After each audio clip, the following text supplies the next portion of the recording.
याद होनी चाहिए, आ से ज्ञा तक सबको याद होना चाहिए। अच्छा, आ से ज्ञा तक अगर हम किसी से पूछे तो कोई शायद ही बता पाए कि कितने वर्ण होते हैं।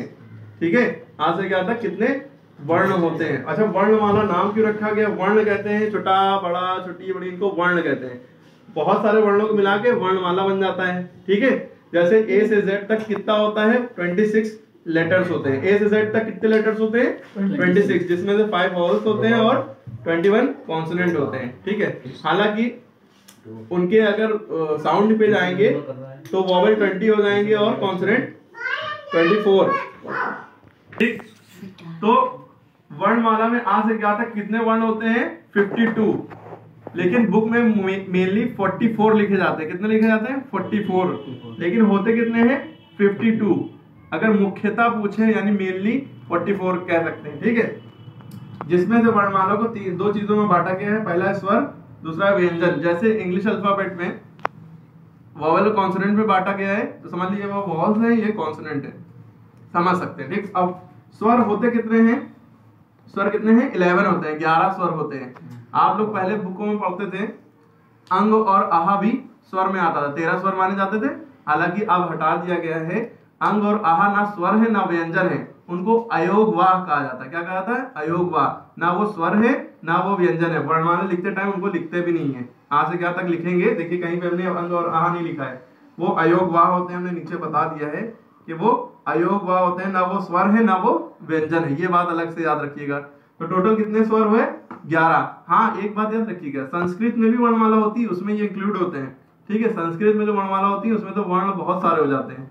ठीक है, तो हिंदी की वर्णमाला में इतने होते हैं। ठीक, इसी तरह भाई स्वर के भी 2 टाइप्स हैं। स्वर 11 है टोटल, स्वर के 2 टाइप्स हैं। हस, ये जो होता है बच्चे हस्व स्वर पढ़ते हैं, हस्व नहीं हरस्व स्वर पढ़ते हैं। क्या पढ़ते हैं इसको? हरस्व स्वर पढ़ना चाहिए। हरस्व स्वर और दीर्घ स्वर। हरस्व स्वर कितने हैं? टोटल 4 होते हैं। इनकी गिनती कितनी है? 4। अच्छा, स्वर एक्चुअल में कहते किसे हैं? स्वर वो नहीं है, वो पिग वाला स्वर ना समझिएगा, ये हिंदी भाषा का स्वर है। स्वर मीन्स होता है जो जिन वर्णों को बोलने में किसी दूसरे वर्ण की सहायता ना लेनी पड़े, यानी कि जो आराम से इंडिपेंडेंटली बोल दिया जाए, जैसे आ ई उ। ठीक है, आ ई उ ऋण, है ना, किसी से कोई वर्ड मिलाया नहीं, बस जल्दी से साउंड के साथ निकल गया। दीर्घ स्वर क्या होते हैं? इनसे 2 गुना टाइम लगता है बोलने में। जैसे छोटा आ हरस्व स्वर है, दीर्घ स्वर क्या होगा? आ बड़ा आ, यानी कि इसके डबल बोलेंगे, बड़ा आ या आ। ठीक है, छोटी ई है हरस्व स्वर, तो बड़ी ई दीर्घ स्वर। दीर्घ माने जिसको बोलने में थोड़ा ज्यादा टाइम लगे, हरस्व स्वर से ज्यादा टाइम लगे। ठीक है, तो ये हरस्व स्वर 4 होते हैं, आ ई उ ऋण, और दीर्घ स्वर 7 होते हैं, बड़ा बड़ी बड़ू ए ऐ ओ औ। ठीक, अब कहेंगे अंग आहा कहाँ चला गया? अंग आहा ना स्वर है ना विसर्ग, ना स्वर है ना व्यंजन है। ठीक है, वो अयोगवाह है।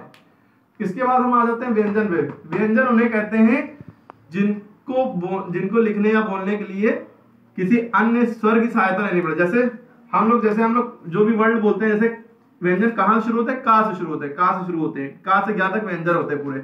तो जो का है, हम लोग जो बोलते हैं का, एक्चुअल में वो का नहीं होता है, पहले तो वो क था। इसको क्या बोलते हैं? क। ये हलंत होता है, ऊ की मात्रा ना समझ लिएगा। का के नीचे ये हलंत, हलंत क्या करता है? उस वर्ड को आधा पढ़ता है। जैसे ये ता है, इसको आधा ता हम ऐसे लिख सकते हैं, है ना, और हम आधा ता ऐसे भी लिख सकते हैं। ये ता के नीचे हलंत लगा दो तो यही चीज लिखी, समझ लो यही चीज है ये, है ना। आधा ता चाहे ऐसे लिखो चाहे ऐसे लिखो, कोई भी वर्ण है उसके नीचे अगर हलंत लगा है, ये डैश लगा है, ठीक है, तो वो आधा पढ़ा जाएगा। तो जो का है हमारा, का से हमारा शुरू होता है व्यंजन, का से ज्ञा तक व्यंजन हो गए। ठीक, तो का को क पढ़ते हैं, इसको क्या पढ़ेंगे? जब आधा ये लगा है हलंत, क पढ़ेंगे, का नहीं पढ़ेंगे। का को का कब पढ़ेंगे? जब क में छोटा आ जुड़ जाए, यानी कि छोटा आ तो क्या है? स्वर है, हरस्व स्वर है। तो अगर व्यंजन में छोटा आ जुड़ गया तो ये दोनों कंबाइंड हो गए, ये पूरा का बन गए। ठीक है, तो ये का कहलाएगा। ठीक है, क्लियर हो गई बात? क प्लस आ इज इक्वल टू का, ख प्लस आ इक्वल टू खा, ग प्लस आ इक्वल टू गा। तो पूरा निकलने के लिए क्या है? उसमें छोटा आ एड अप है, उसमें छोटा आ क्या है?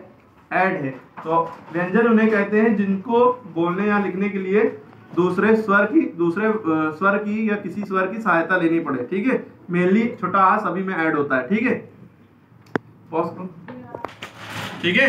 तो हमने ये बताया कि जो भी व्यंजन होते हैं का से स्टार्ट होते हैं ज्ञा तक होते हैं, और जितने भी व्यंजन सब में ज्यादातर क्या लगा हुआ है, वो व्यंजन एक्चुअल में क ख ग घ ड़ ऐसे पढ़े जाते हैं, लेकिन उसमें छोटा ऐड कर देंगे तो पूरा पढ़ा जाएगा का खा गा घा ड़ा, है ना, समझ में आ गई बात।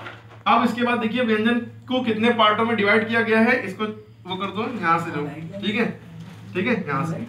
तो व्यंजन जो है हमारे इतने पार्ट में डिवाइड है, स्पर्श व्यंजन, अंतस्थ व्यंजन, ऊष्म व्यंजन, आगत और संयुक्त व्यंजन। तो जिसमें सबसे पहले क्या है, स्पर्श व्यंजन। स्पर्श व्यंजन कितने हैं, 27 है क्वांटिटी में, कितने हैं, 27 है, जो शुरू कहां से होते हैं, का से लेकर मां तक होते हैं। कचट तप, ये आपको याद होना चाहिए, ये कचट तप याद कर लिए। का वाली लाइन पूरी का खा का घड़ा, चा वाली चा छा जइया, टा वाली टाठा डड़ा, ता वाली ता ता ना, पा वाली पापा मम्मा, ठीक है। ये 25 हुए, ठीक, 25 स्पर्श व्यंजन हुए, कितने हुए, 25, ठीक है। इन सब में छोटा ऐड है, समझ लिए, जिस तरह से उसमें ऐड था का में, इसी तरह सब में ऐड है।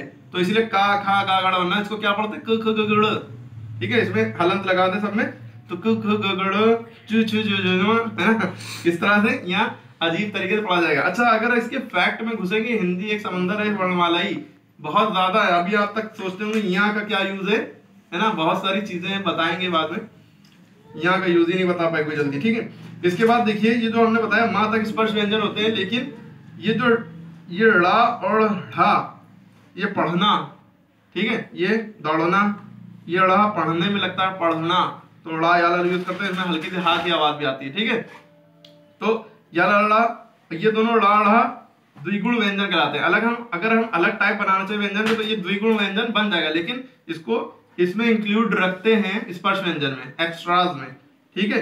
तो अच्छा, एक भी चीज और समझिए, ये जो होता है हमारा अंगा हो गया, ये हो गया ड़ा, ठीक है, ये फर्क होता है अंगा और ड़ा में, ठीक है, लेकिन जनरली यूज दोनों इक्वली कर लेते हैं हम लोग, ठीक है। अंतस्थ व्यंजन या रा ला वा, ये 4 होते हैं, अंतस्थ व्यंजन या रा ला वा। इसी तरह ऊष्म व्यंजन, ये भी 4 होते हैं, श श स ह। इसी तरह आगत व्यंजन जा और फा। अगर किसी को जिराफ कहना है तो वो जा है, लेकिन इसको जरा, जरदा, ये सब कहना है तो ये जा के नीचे बिंदी लगती है, वो जा हो जाता है। इसी तरह फा, एक होता है फा फल, एक होता है फल ना, फलेंदा, फलेंदा है ना। फा अगर साफ बोला जाए तो बिंदी नीचे लगा दो, ये वैसे उर्दू जबान की होती है, समझ लीजिए, तो वो साफ बोलती है, ठीक है। संयुक्त, संयुक्त में क्या 4 होते हैं, छात्र, ज्ञा, श्रा, श्रा से श्रमिक, ठीक है। तो ये संयुक्त व्यंजन उसे कहते हैं जो 2 व्यंजनों से मिलके बना हो, ठीक है। जिस तरह संयुक्त व्यंजन होते हैं, उसी तरह संयुक्त स्वर भी होते हैं, ठीक है, जो आ प्लस ई मिलके ए बनता है, ठीक है। ये सब ऐसा भी होता है, लेकिन अभी बहुत डीप नहीं जाएंगे, ऊपर का इतना पता होना चाहिए। अयोग को हमने बताया 2 होते हैं, अंग और आहा, ये वर्णमाला में इंक्लूड नहीं होते हैं, आ से क्या के बीच में लिखने में इस्तेमाल नहीं करते हैं, बस ये नॉलेज के लिए लिख लिए, ये हटा दिए गए, समझ लीजिए। पहले तो 13 स्वर होते थे, लेकिन इनको हटा के 11 स्वर बचे हैं टोटल, जो भी स्वर के भी 2 पार्ट है, 7 4 11, है ना। तो ये अंग और आहा अयोग हो गए, ठीक है। तो हमने क्या बातें बताई, हिंदी में वर्णमाला आ से ज्ञा तक को वर्णमाला कहते हैं। वर्ण, हर एक शब्द, हर एक जो है ये अक्षर वर्ण कहलाता है, और ये 52 टोटल होते हैं, बुक्स में 52 टोटल नहीं दिए होते हैं। अगर बनाना चाहे तो अभी और भी निकल आएंगे। अंग्रेजी का सूचक आपने देखा होगा ओ, है ना, डॉक्टर में ओ लगता है, ये ओ की आवाज देता है। तो ये तो बहुत सारी बातें, मेनली इतना ही है बस वर्णमाला, ठीक है। तो हमने बताया 2 तरह की वर्णमाला के 2 पार्ट हैं, हस स्वर और व्यंजन, जिसमें स्वर 11 होते हैं, व्यंजन 41 होते हैं। तो इन दोनों को जोड़ देंगे तो 52 आएंगे, ठीक है। तो इन सबको जोड़ेंगे आप, टोटल 52 ही आएंगे। तो स्वर कितने तरह के, हर्ष स्वर, दीर्घ स्वर। हर्ष में क्या है, आ ई उ ऋण, है ना, बड़ा बड़ी बड़ा, ये सब हो गया, थोड़ा सा साउंड ज्यादा लगता है इसमें। स्पर्श व्यंजन 25 होते हैं, 27 होते हैं, सॉरी, जिसमें 2 एडअप एक्स्ट्रास में रहते हैं, जिनको हम द्विगुण व्यंजन भी कह सकते हैं।